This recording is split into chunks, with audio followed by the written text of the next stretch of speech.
Welcome everyone to Too Good to Be True. Thank you for taking the time to listen.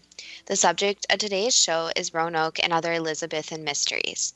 Before we start getting into details, let's just briefly talk about psychic insight and how we apply it. We choose a subject, then research the background, and based on that research, we determine what we think needs to be explained by creating a series of questions. Then Justina provides psychic insight to answer those questions. The psychic insight is narrated towards the end of the show. Accepting the psychic insight is a question of individual belief. Now let's go through the disclaimers. Here are the disclaimers. Neither of us claim to have any expertise in any subjects that we discuss. We relate information we find through research and the psychic insight. We are always delighted to hear from the listeners. The show only lasts an hour. We don't have the time to present exhaustive research on any topic. This means that there will be information that we miss. We want to provide a basis for the psychic insight. We don't care if a theory turns out too good to be true, as the show name suggests. We are only interested in finding out more of the truth about topics. Spirit can only relate insight that is appropriate for our time in history. Free will cannot be affected. Only comments that are appropriate for our time can be given through the psychic insight. Much of the subject matter in shows may have already been covered many times in other media. We want to look into subjects in a new, different way and be thought provoking. We are not so good with pronouncing names, we apologize. And neither of us have any particular knowledge of history, literature, or the occult. If we have misstated anything, we apologize. This is really a joint suggestion. You're interested in William Shakespeare's plays and whether Francis Bacon actually wrote some of them. I'm interested in learning more about what happened at the Roanoke Colony and more about the original 007 John Dee. He may have had a role in the destruction in 1588 of the invasion fleet, the Spanish Armada. There is a strange story that doesn't seem to be accepted by many. But but was Queen Elizabeth the first actually crowned as an impostor?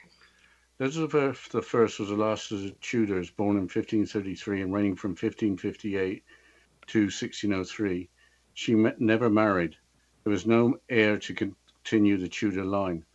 Possibly after Elizabeth I's father, Henry VIII's 6 marriages, including 2 executions, marriage didn't seem like a good idea. Well, before we discuss Elizabeth I, let's begin with the Roanoke Colony. Yes, Wikipedia provides the bare facts as follows. Quote, the Roanoke Colony, also known as the Lost Colony, was established in 1585 on Roanoke Island in what is today's Dare County, North Carolina. It was a late 16th century attempt by Queen Elizabeth I to establish a permanent English settlement in North America. The colony was founded by Sir Walter Raleigh. The colonists disappeared during the Anglo-Spanish War, 3 years after the last shipment of supplies from England. Their disappearance gave rise to the nickname the Lost Colony. There is no conclusive evidence as to what happened to the colonists. Unquote. Sir Walter Raleigh was the famous explorer who introduced the potato and tobacco into Europe from North America. His marriage to one of Queen Elizabeth's maids of honour enraged the jealous Elizabeth, who had the couple imprisoned in the Tower of London for a short time.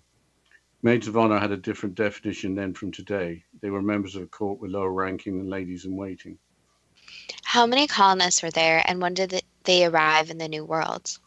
Here is a quote from the History Channel website. In 1587, Englishman John White led more than 100 men, women, and children in the first attempt to found a permanent English colony in the New World. The group settled on Roanoke Island, one of the chain of barrier islands now known as the Outer Banks, off the coast of North Carolina. Later that year, White headed back to England to bring more supplies, but England's naval war with Spain would delay his return for nearly 3 years. When he finally arrived on Roanoke Island on August 18, 1590, White found the colony abandoned and looted with no trace of the settlers. Only 2 clues remained. The word Croatoan had been carved on a post and the letters CRO scratched into a tree trunk. Unquote. 115 people disappeared, but no human remains were found. What theories are there for no traces of the settlers being found in the 1590 on John White's return? Not many, as the History Channel website relates. Here's more from that source. Quote, based on the scant clues left behind, some speculated that Native Americans attacked and killed the English colonists. Croatan was the name of an island south of Roanoke, now Hatteras Island, which at the time was home to a Native American tribe of the same name. Alternatively, they might have tried to sail back to England on their own and have been lost at sea or killed by hostile Spaniards who came north from their own settlements in Florida. One enduring theory was that the settlers might have been absorbed into friendly Native American tribes, perhaps after moving further inland into what is now North Carolina. Unquote. The Roanoke Colony was 50 miles from Hatteras Island. I would have thought that the word Croatoan, having been carved on a post, would be a message pointing to where the settlers were going after having abandoned the colony. But the article goes on to discuss the existence of archaeological remains, suggesting some of the Roanoke colonists may have split into two groups.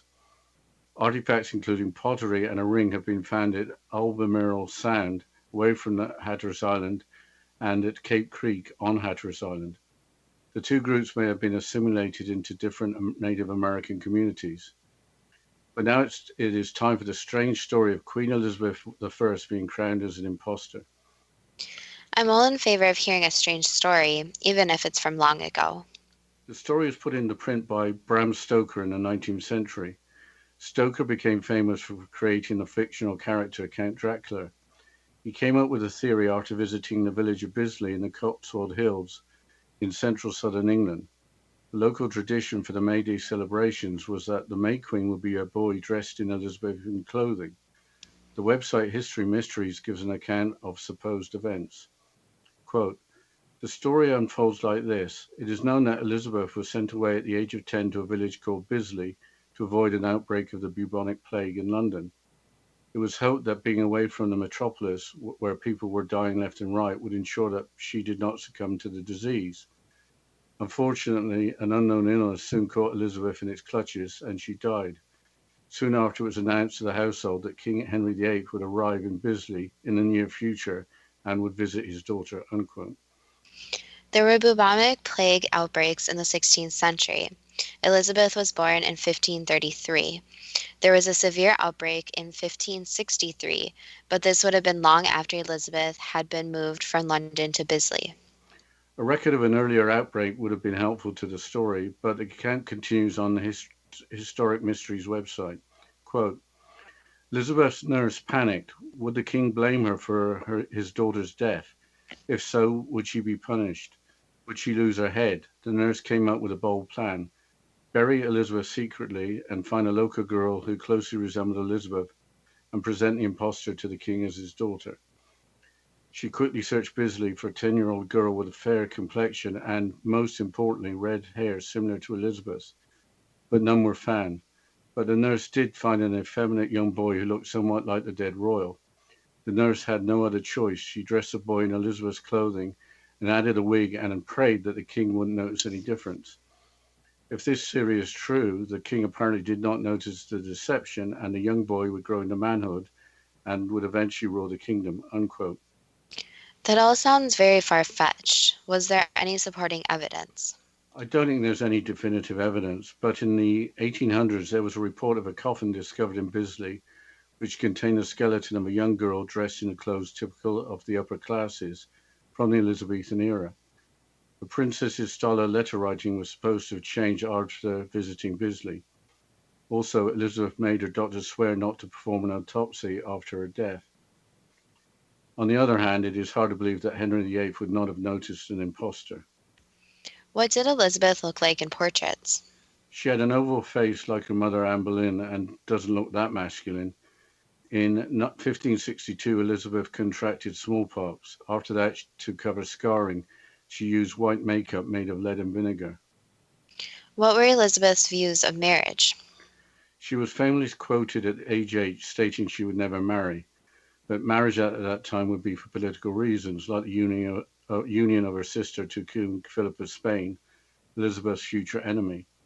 If married, Elizabeth could lose power and independence. Philip and Mary had ruled England jointly until Mary died aged 42 in 1558. I think it is time to move on to William Shakespeare, as nothing will come of nothing. You had to look that up, didn't you? Wikipedia provides a brief summary of the life of William Shakespeare. William Shakespeare was an English poet, playwright, and actor, widely regarded as both the greatest writer in the English language and the world's preeminent dramatist. He is often called England's national poet and the Bard of Avon. His extant works, including collaborations, consist of approximately 39 plays, 154 sonnets, two long narrative poems, and a few other verses, some of uncertain authorship. His plays have been translated into every major living language and are performed more often than those of any other playwright. End quote. He has no estate to receive any royalties, which would bring in millions of dollars every year. His best-known plays include Hamlet, Macbeth, and Romeo and Juliet. The plays were comedies, histories, or tragedies. Where did you find the idea that Francis Bacon wrote some of the plays? I just read a few articles.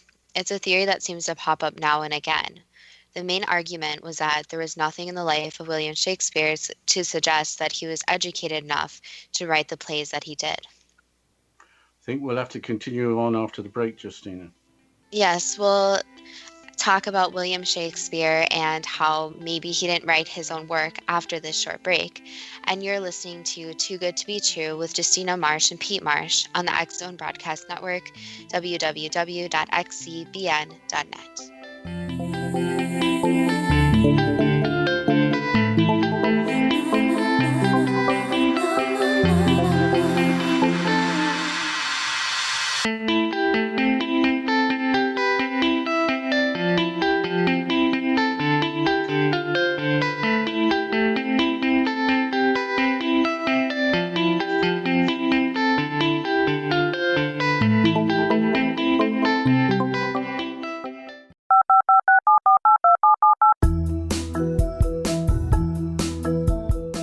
Did you know that when you're on the road with limited data or Wi-Fi, you can still listen to the X Zone Radio Show with Rob McConnell, The Science of Magic with Gwilda Wiyaka, X-1, Dimension X, Space Patrol, and every minute of the X Zone Broadcast Network by calling 213-401-0080, courtesy of Audio Now.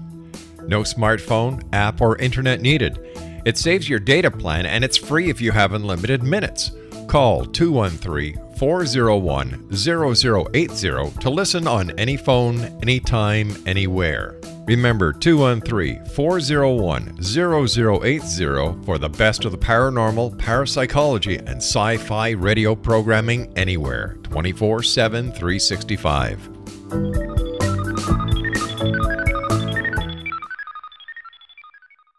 You have heard of the X Zone? Now watch it on Simul TV. Plus 500 video games, live TV channels, free video on demand, worldwide, and more. Does this sound like tomorrow's television? Well, it is, but you can have it today, right now. It is Simul TV. Simul TV offers what the others only wish they could provide. 15 exclusive channels like X Zone, sci-fi, and horror. We are worldwide. No other provider offers that. 500 built-in video games. No need to have an extra expensive system. We have them included. Free video on demand. Live streaming events from around the world.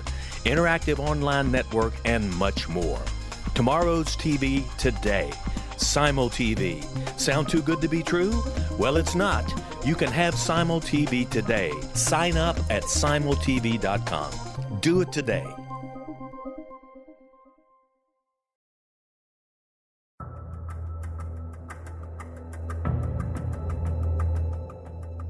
Modern Esoteric, Beyond Our Senses by Brad Olson, consummates the lifeology story about where humanity originates. It is the lost continents, the primitive wisdom, the mythos of creation, and the rethinking of ancient history as we are taught in academia. There is much more to the story than what we have been told. As this is the first book in the Esoteric series, Modern Esoteric starts at the beginning of time and accelerates up to this modern age. Future Esoteric is book 2 in the series and takes a forward-looking position ahead of today with an open and honest examination of the ET issue and various unexplained phenomena. To discover the writings of author Brad Olson, visit www.bradolson.com. That's www.bradolson.com.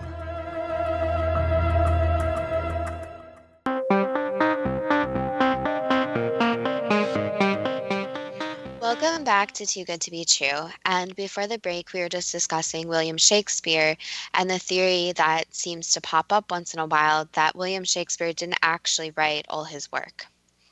Yes, I must admit in the past I'd heard Bacon's name suggested as well as that of Christopher Marlowe, a well-known playwright and author from the same era. Famous American author and humorist Mark Twain was outspoken about Shakespeare not being a real author. Twain was factual in that little is known about Shakespeare's life, which is strange given all his fame. He also pointed out that the true author must have understood the law and could have only been a veteran of the legal profession. Let's look again at Shakespeare's life, but from another source. Here is part of Shakespeare's bio from Biography Online, and I quote, William Shakespeare was born in Stratford-upon-Avon on the 23rd of April, 1564. His father William was a successful local businessman, and his mother Mary was the daughter of a landowner. Relatively prosperous, it is likely the family paid for William's education, although there is no evidence he attended university. In 1582, William, aged only 18, married an older woman named Anne Hathaway. They had 3 children, Susanna, Hamnet, and Juliet. Their only son, Hamnet, died aged just 11. After his marriage, information about the life of Shakespeare is sketchy, but it seems he spent most of his time in London, writing and acting in his plays. Due to some well-timed investments, Shakespeare was able to secure a firm financial background, leaving time for writing and acting. End quote. There obviously isn't much detail. Shakespeare was part of the play company The King's Men, who built the famous Globe Theatre in London, where many of Shakespeare's plays were first performed. As a possible alternative author, the same article provides the name Edward de Vere, the 17th Earl of Oxford. There seems to be no shortage of possible alternative authors. Didn't Sir Francis Bacon have a very high profile during his lifetime, but not as an author? Yes, he did. Here's a brief bio from Wikipedia. Francis Bacon, 1st Viscount St. Alban, was an English philosopher, statesman, scientist, jurist, orator, and author. He served both as Attorney General and as the Lord Chancellor of England. After his death, he remained extremely influential through his works, especially as philosophical advocate and practitioner of the scientific method during the scientific revolution. End quote. He died after contracting pneumonia following his investigation into the preservation of food by freezing it. Being appointed Lord Chancellor of England meant that he was at the pinnacle of the legal profession, as he was responsible for the running of the entire national legal system. That would fit in with Mark Twain's profile of the playwright, but Mark Twain wasn't convinced that Bacon was the true author. With high office along with being involved in science, how would Sir Francis Bacon find time to write 39 plays, plus all the other literary works attributed to Shakespeare? I would suggest examining the evidence, but there only appears to be conjecture. The website Today Ticks summarizes the arguments for the 3 candidates that we have mentioned. Let's start with Sir Francis Bacon. According to today's Ticks, the case for Bacon is as follows. There are lots of small and large similarities in Bacon's published works and Shakespeare's plays. Bacon was well educated, head of a literary society, and traveled often, all subjects that are in Shakespeare's plays. Bacon knew the science of ciphers, and experts believe they have decoded clues in the plays and elsewhere that point to Bacon as the real author. Next, there is Christopher Marlowe. According to the same website, the case is as follows, but I'm going to paraphrase. Specific words and phrases are common in both Shakespeare's and Marlowe's works. Marlowe officially died in a bar fight, but he may have faked his own death to continue writing in secret. In 2016, information scientists at the University of Pennsylvania conducted computer analysis and concluded that all 3 Henry IV plays contain language written by another author, with Christopher Marlowe as statistically the likeliest candidate. The researchers are certain that Shakespeare didn't write the Henry IV plays as the sole author. Now let's move on to Edward de Vere. From Today Ticks, here's the case for Edward de Vere, 17th Earl of Oxford. Oxford was known by others for his beautiful poetry. The 17th Earl of Oxford traveled often, ran into pirates, and had wild experiences, many of which were depicted in Shakespeare's works. All the royals and elite audience members that were invited to Shakespeare's plays were all close friends of the Earl. De Vere's Bible was marked with passages, a large portion of which ended up in Shakespeare plays as references. The conflicting evidence that the De Vere died before all of Shakespeare's plays were finished is explained by plays having incorrect dates. There's also the theory that the works of Shakespeare were created by multiple authors rather than one individual pretending to be Shakespeare. There's the theory that those involved were in a secret society. But if there were a group of authors writing under the name of William Shakespeare, there might have to be a secret organization to pull it all off. On the subject of secrets, it's time to move on to the first 007, John Dee. In the tavern, did he drink his ale shaken, not stirred? Very funny. He might have had a hot poker put in it to warm it up as mulled ale. I looked for a description of John Dee, and he must have been some sort of genius as well as spy. The John Dee Society dedicated website, johnd.org, summarizes his accomplishments. Some of them are as follows, with paraphrasing. He was visionary of the late British Empire, developing a plan for the British Navy. The first to apply Euclidean geometry to navigation, built instruments, trained navigation, and developed maps. Was able to converse with angels, being told that Britain would have an empire. Philosopher and astrologer to Queen Elizabeth. Founder of the Rosicrucian Order. Was an alchemist, adept in the esoteric, the occult, and apparently in magic. Commissioned by Queen Elizabeth to establish a legal foundation for colonization of North America. Creator of the largest library in England with over 4,000 books, and the originator of a hex to wreck the Spanish Armada, which we'll talk about in a few minutes. Euclidean geometry is a type of geometry modern math students are familiar with. Apparently in Shakespearean plays, the character Prospero from The Tempest and the character King Lear from the play of that name are based on John Dee. I didn't mention his spying activity or the fact that he was supposed to have sold the Voynich manuscript for a lot of gold. We included the Voynich manuscript in another show. The original remains to this day untranslated in a library at Yale University.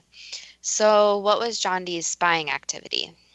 The website books tell you why includes the following summary. Quote, Dee often corresponded with the Queen on confidential matters. He took to signing his letters 007 to designate letters for the Queen's eyes only. The zeros represented eyes, and the 7 was thought to be a lucky number that offered protection. Many scholars believe that Dee was one of Elizabeth's spies, and that travels through Europe were not for spiritual conferences, but rather to gather intelligence. It is known that Elizabeth employed a number of spies, especially after the Pope declared her an illegitimate ruler in 1570. She was constantly threatened by conspiracy plots, all of which were quashed by her Secret Service. Dee would have been a formidable member of this team. His reputation for magic preceded him, and he was obviously well connected through his position at court. Unquote. For James Bond, 00 stands for License to Kill, and the 7 was associated with a document associated with cracking the German diplomatic code during World War I. It appears that 007 is just a coincidence. You didn't seem to pick up on John Dee's interest in the occult, conversing with angels, or his ability with magic. What are the occult and magic? Like Euclidean geometry, they can be difficult to explain. The occult is supernatural, mystical, or magical beliefs, practices, or phenomena. It looks like magic is part of that occult, but the magic referred to is not like a stage magician pulling a rabbit out of a hat. Wikipedia explains Dee's magic as follows as Enochian magic. Quote, Enochian magic is a system of ceremonial magic based on the evocation and commanding of various spirits. It is based on the 16th century writings of Dr. John Dee and Edward Kelly, who claimed that their information, including the revealed Enochian language, was delivered to them directly by various angels. These journals contained the Enochian script and the tables of correspondences that accompany it. Dee and Kelly believed their visions gave them access to secrets contained within the Book of Enoch. Unquote. Edward Kelly was an occultist and self-declared spirit medium. He was also an alchemist who claimed to have the secret of turning lead into gold. It is claimed that he was able to make spirits or angels appear in an obsidian mirror highly valued by John Dee. The Enoch referred to as the grandfather of Noah. The Book of Enoch is not included in the Bible, but is referenced in it. In 1948, texts from the Book of Enoch were found among the Dead Sea Scrolls. What is a obsidian mirror? John Dee's obsidian mirror is in the British Museum in London. Here is a description from the website Northern Renaissance. Quote, not much bigger than any standard hand mirror, the artifact is circular with a hole bored handle at the top. Beautiful dark reflective black, it was forged from volcanic Mexican obsidian, which the Aztecs associated with their god Tezcatlipoca, lord of divination. This is a ritual object and its exact provenance is unknown.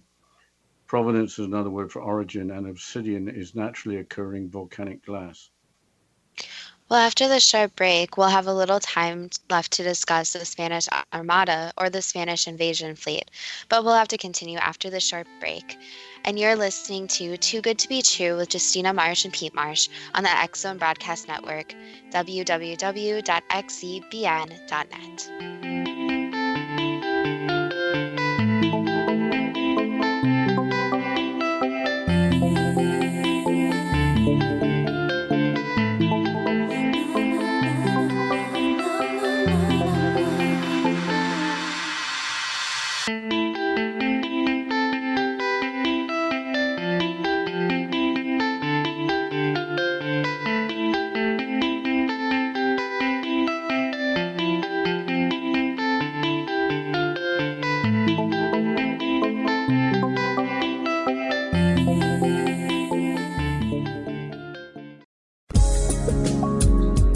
From our broadcast studios in Hamilton, Ontario, Canada, to the world and beyond, you're watching the X Zone Broadcast Network, www.xzbn.net.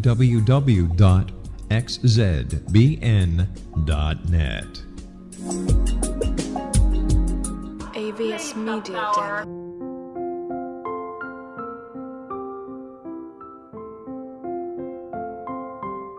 I am Dr. Carl O'Helvey, founder, president of a new cancer foundation focusing on evidence-based physical, mental, and spiritual interventions, including natural cancer cures, prayer, meditation, affirmations, nutrition, and other related holistic cancer prevention and cure modalities. These are used in cancer education, research, and financing care. I ask for your help to continue this important work by donating at www.holisticcancerfoundation.com.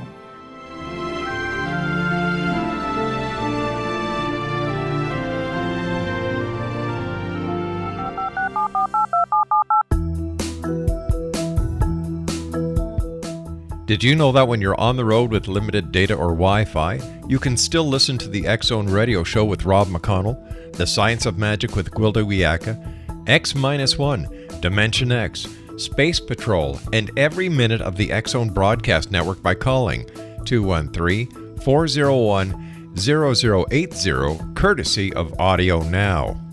No smartphone, app, or internet needed. It saves your data plan and it's free if you have unlimited minutes.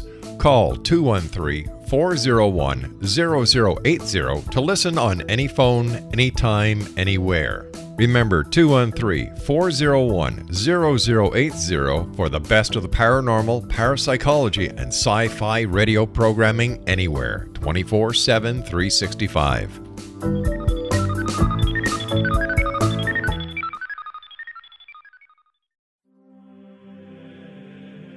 Rob McConnell here, presenting an overview for Nicholas Paul Jennings, author of a fascinating book, Amen. It presents facts revealed by Egyptologists, facts that enable us to understand why Amen is the beginning of creation of God. It provides recommendations for religious leaders of the major religions to unify their beliefs and teach the Word of God.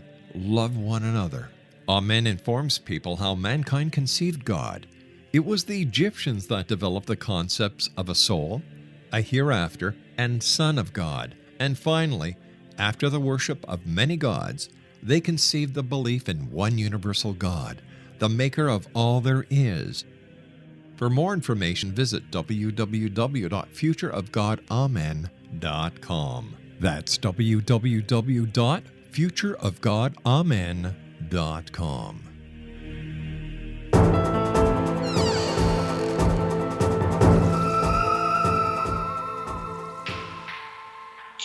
Welcome back to Too Good to Be True. And before the break, we are just going to start discussing the Spanish Armada or the Spanish invasion fleet.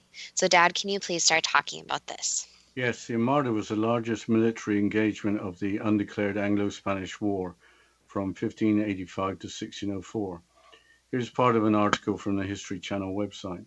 Quote, in May 1588, King Philip II dispatched the 130-ship Spanish Armada on a mission to guide an invasion force to the coast of England and topple the regime of Queen Elizabeth I. This great and most fortunate navy was one of the mightiest fleets ever assembled, but a combination of poor tactics, robust English resistance, and dismal weather ultimately doomed it to failure. By the time Philip's Invincible Armada finally limped back to Spain later that autumn, at least a third of its ships were lost and some 15,000 sailors had been killed. The article continues.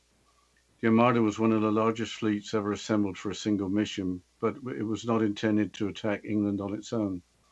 The Spanish plan instead called for the Armada, sailing under the command of the Duke of Medina Sidonia, to travel to the Flemish coast and rendezvous with a 30,000 strong land army under the Duke of Parma, who would then act as a defensive escort and a supply convoy as Parma's troops crossed the English Channel on small barges and moved on to London.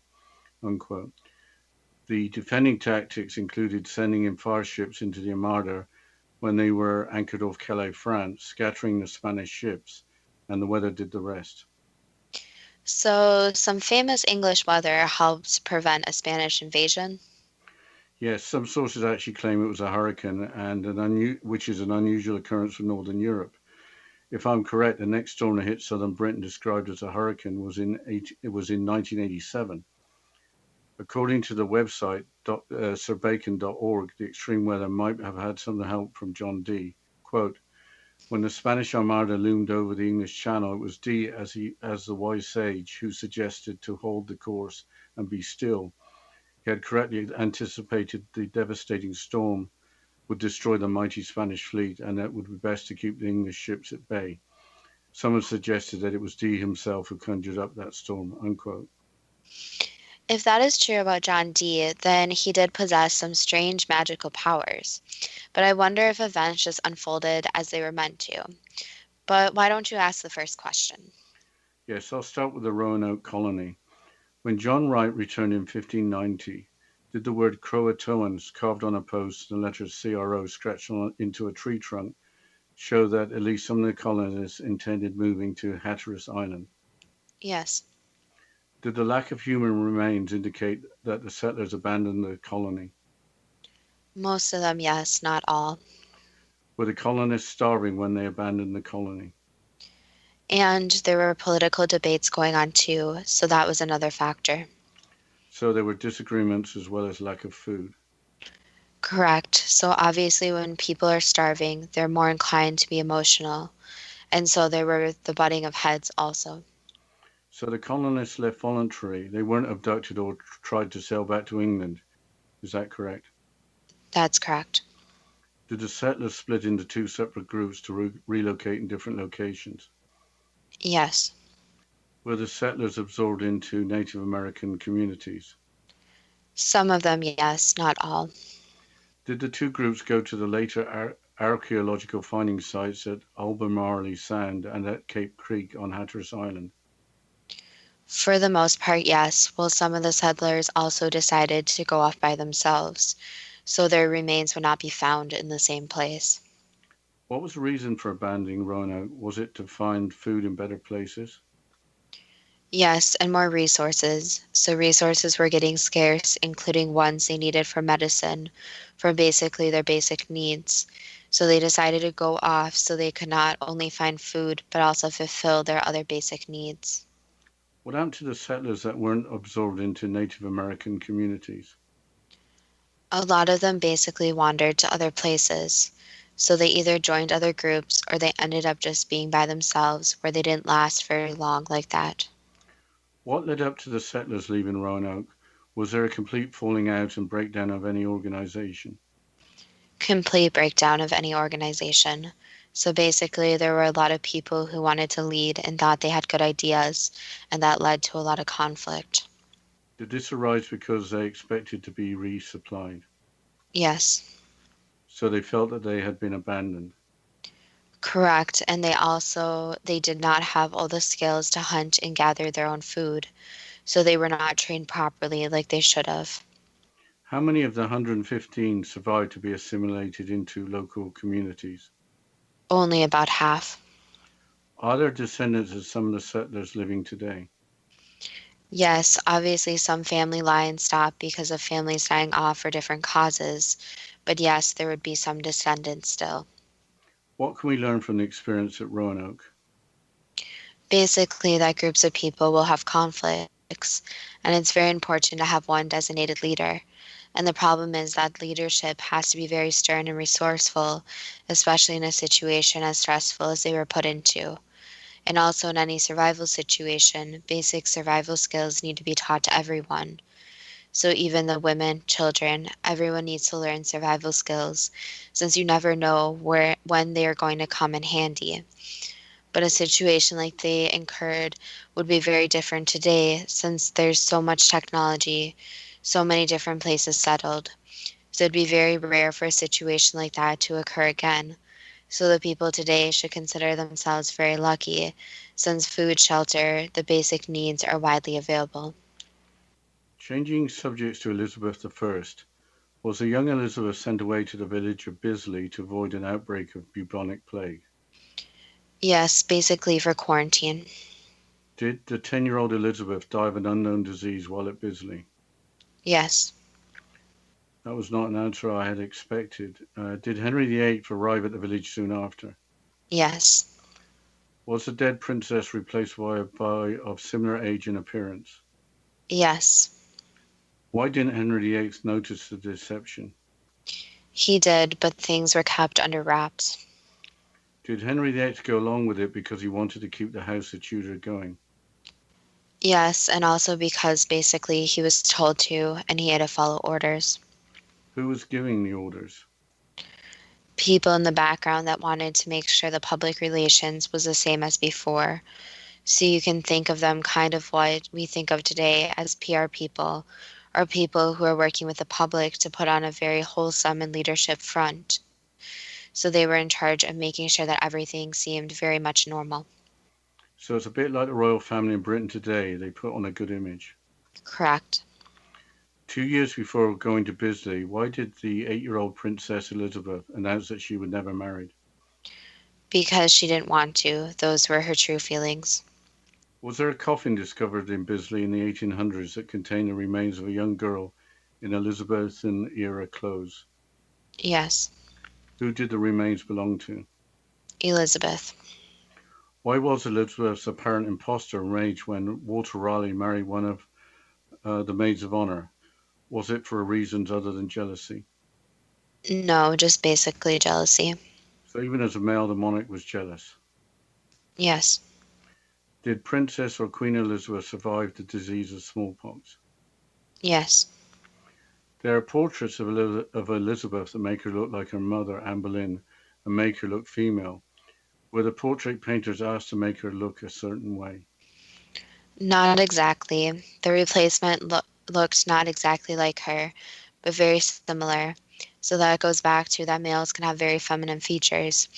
So they choose a male just because at the time they wanted a male more in power, since they felt that was something that was very significant to political events. However, obviously it wasn't portrayed as who it really was. So you can think of it as they wanted the power, but they also wanted the male mind behind the power. Are there any people in high places today that know the true story? Yes. Changing the subject to William Shakespeare, why was Mark Twain convinced that William Shakespeare was not the true author? Basically because the work did not match up to the person. So the work was a lot different from how Shakespeare actually was. How was William Shakespeare able to become the world's best-known playwright with a reported limited education? That's a very complicated question, but what can be said is that Shakespeare did have a lot of influence on his work and a lot of imagination, but he also had help, especially when it came to actually writing the ideas and portraying the ideas. Was William Shakespeare a capable businessman? Yes. Did Sir Francis Bacon write some of Shakespeare's works? What can be said is that outside people helped, but it can't be confirmed who helped, but there was outside help. Did Christopher Marlowe fake his own death? No.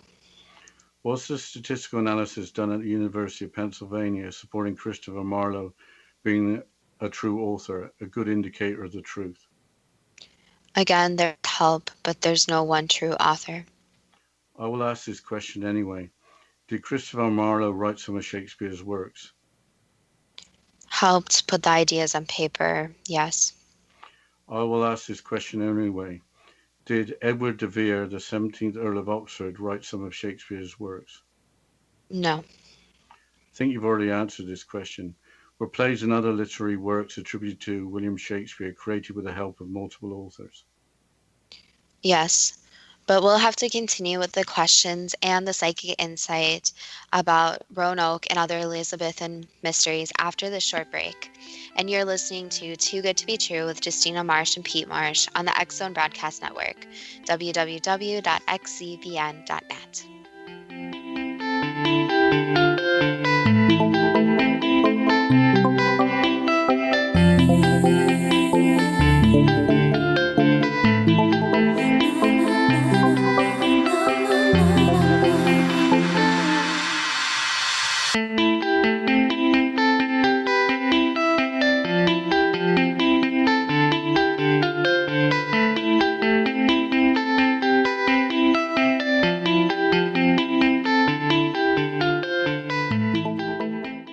You have heard of the X Zone? Now watch it on Simul TV, plus 500 video games, live TV channels, free video on demand, worldwide, and more.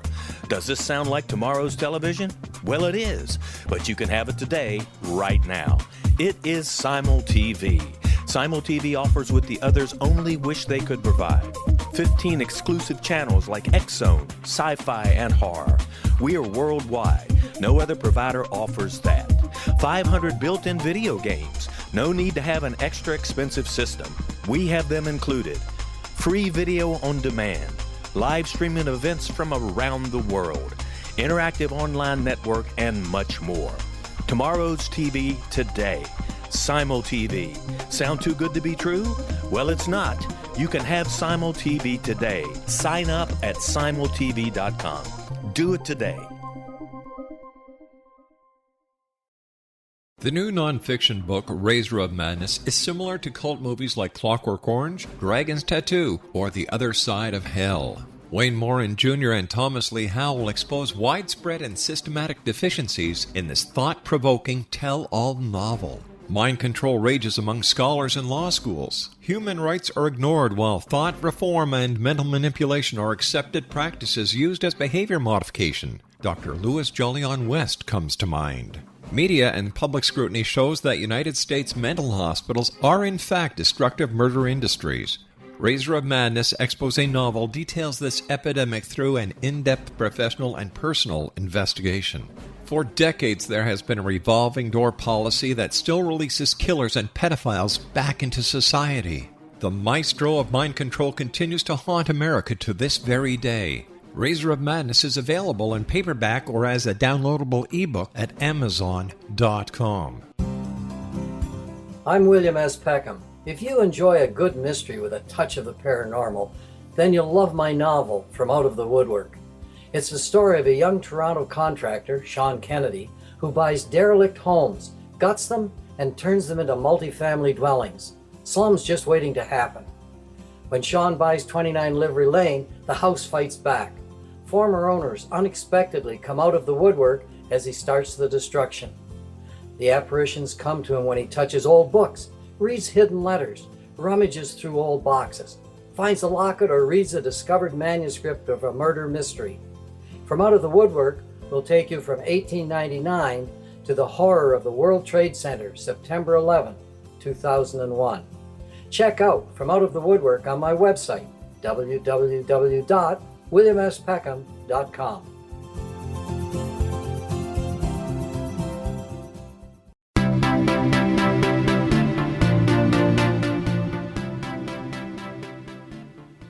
Welcome back to Too Good to Be True. And before the break, we were going through the questions and the psychic insight about Roanoke and other Elizabethan mysteries.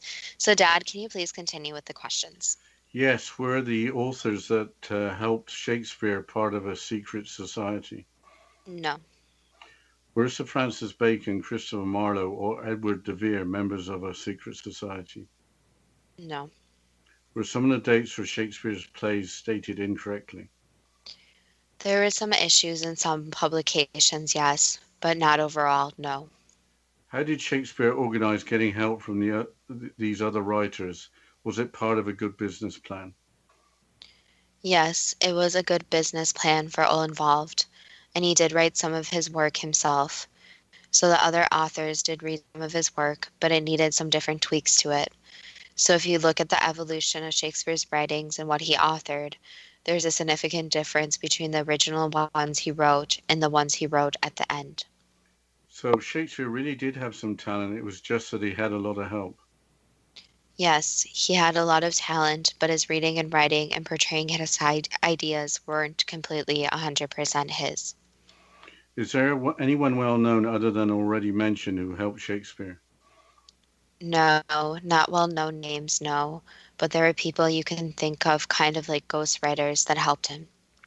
What does it matter if Shakespeare did not write all the works attributed to him if it is great literature?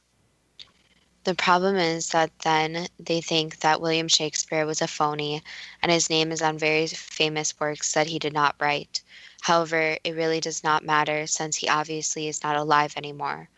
So it really does not make a difference who wrote it as long as the work is out there. Why are the works of Shakespeare so respected and so important even today? People seem to be drawn to them for many different reasons, and there seems to be two groups of people. So a group of people who really, really admire his work and try to understand it and to look more depth into it. And then the group of people who actually really don't like his work and it comes across very bland and very surface level type content for them.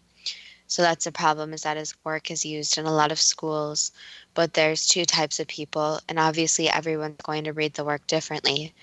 But it just uses an example of basically of writing from the past and how past literature was written. And then there's also obviously the aspect of the plays too. Changing the subject to Dr. John Dee, did he help plan the future of the British Navy? Yes and no, not completely, but he had his own ideas, yes. Were John Dee's mathematical skills applied to developing navigational instruments, and to creating maps? Along with others, yes. Was John Dee able to converse with angels, being told that Britain would have an empire? Not really angels, but you could say the spirit world, yes. Was John Dee a philosopher, also astrologer to Queen Elizabeth, as well as founder of the Rosicrucian order? In part of his life, yes. Did John Dee realize that Queen Elizabeth was actually an impostor? No, Was John Dee an alchemist, adept in the esoteric, the occult, and apparently in magic? not exactly. He wouldn't really be called an alchemist, but more someone who dabbled in different worship and ritual techniques. Was John Dee commissioned by Queen Elizabeth to establish the legal foundation for colonizing North America? No, Was John Dee creator of the largest library in England with over 4,000 books, or being an owner at one time of the Voynich manuscript? yes, Is that yes to both? yes. Was John Dee a spy working for Queen Elizabeth? Not really a spy, no. Was Queen Elizabeth threatened by plots against her life, which were prevented by her Secret Service? Yes, Was the choice of 007 for the code number of the fictional spy James Bond just a coincidence? yes. Is there such a thing as Enochian magic? In some people's minds, yes, but not in physical terms. It does not work. Was Edward Kelly a spiritual medium and alchemist? Yes, Was Edward Kelly able to make spirits or angels appear in John Dee's obsidian mirror? No. Was John Dee's obsidian mirror of any use at all? It was special since it was made out of obsidian and was called that, but the obsidian of today is different. So that's where it gets complicated, since alchemists, if you would want to call them that back then, only had a limited knowledge of elements and how different properties of different elements work. And also, no one can really make a spirit appear since spirits have free will, so they will appear when they want to, not when you call them. Was Edward Kelly or John Dee capable of practicing a form of magic? You could call it magic, yes.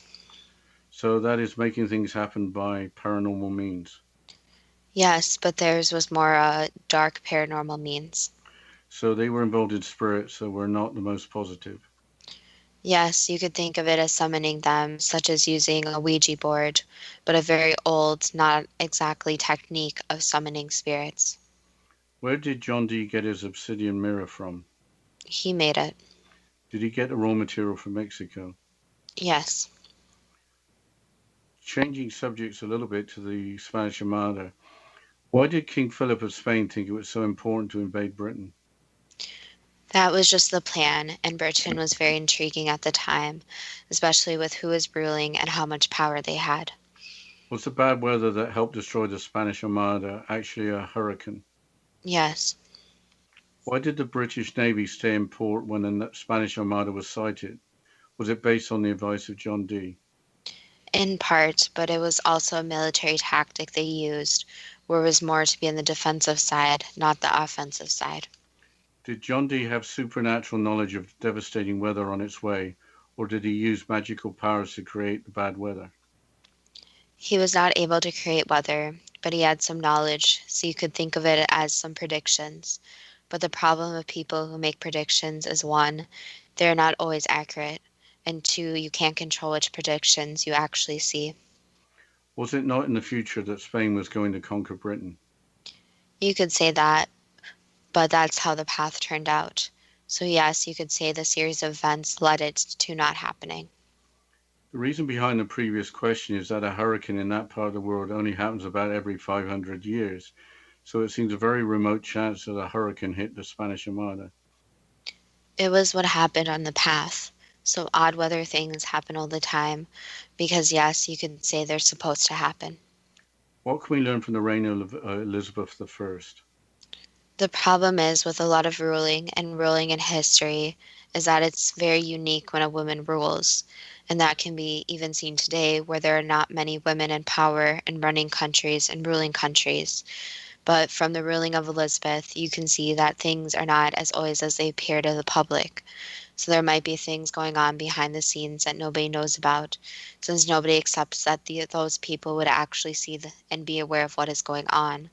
And also there's a stigma associated with women ruling, and the stigma needs to be lifted, especially right now in the place the world's in, where women are capable of ruling.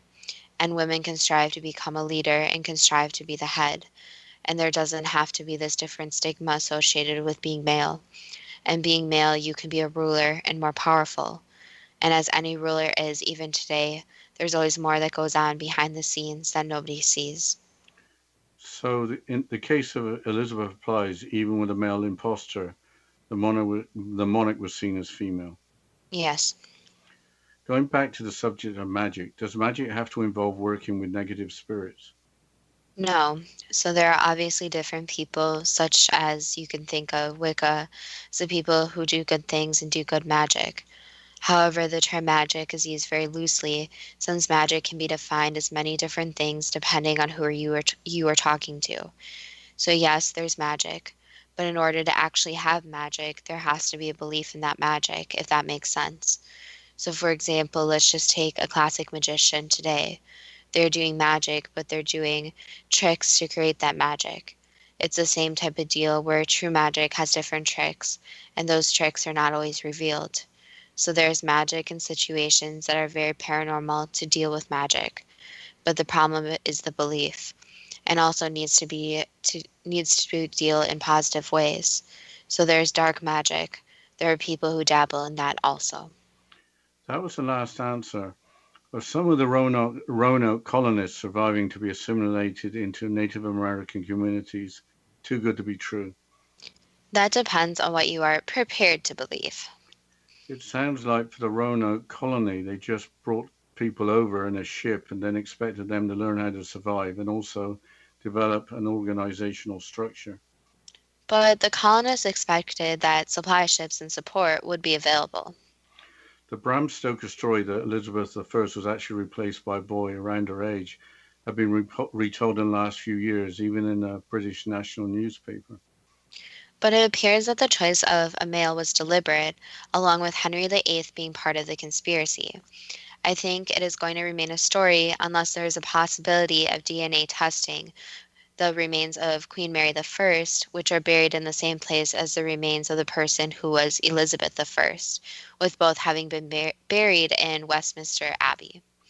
I don't see that happening with Queen Elizabeth I having a long and successful reign, but DNA testing was done to verify the remains of Richard III, who Shakespeare had portrayed as a villain. Shakespeare having ghostwriters, that doesn't seem so crazy. And finally, John Dee not actually being a spy and not associated with a fictional 007. That really ended a good story. Well, as always, we'd love to hear from the listeners and hear your thoughts about today's show, since I'm shocked about some of the answers, and there's a lot of information here, a lot of different stories, but they all seem to fit together in this odd way. So as always, you can go to our Facebook page at Too Good to Be True with the first T spelled TWO. And as always, thank you to the listeners, and we look forward to next week's show.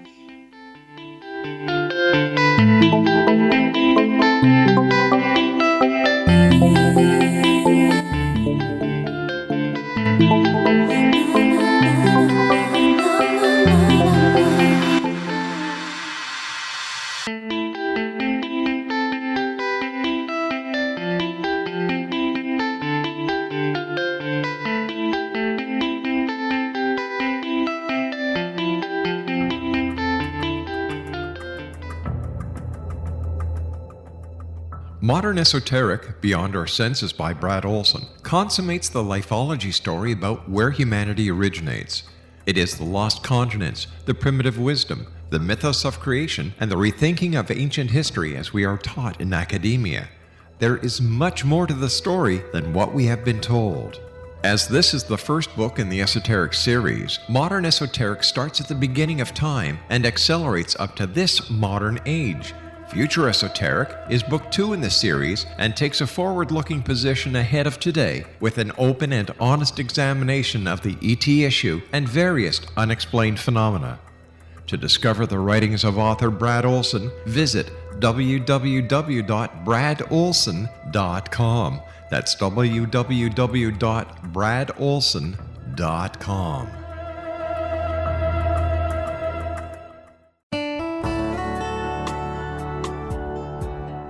Are you or is someone you know struggling with addictions, depression, anxiety, relationships, low self-esteem, lack of confidence, grief, success, and prosperity? Do you know that your subconscious belief plays a big role in the outcome of your hard work? We can help you permanently change the beliefs that may be the reason for your struggles and failures. We care about getting you the return on your investment and the results you are looking for. We can help you be free of the limitations of your past and in realizing your highest potential. We work with people by phone and Skype. For more information, visit us at www.ritasoman.com. That's www.ritasoman.com.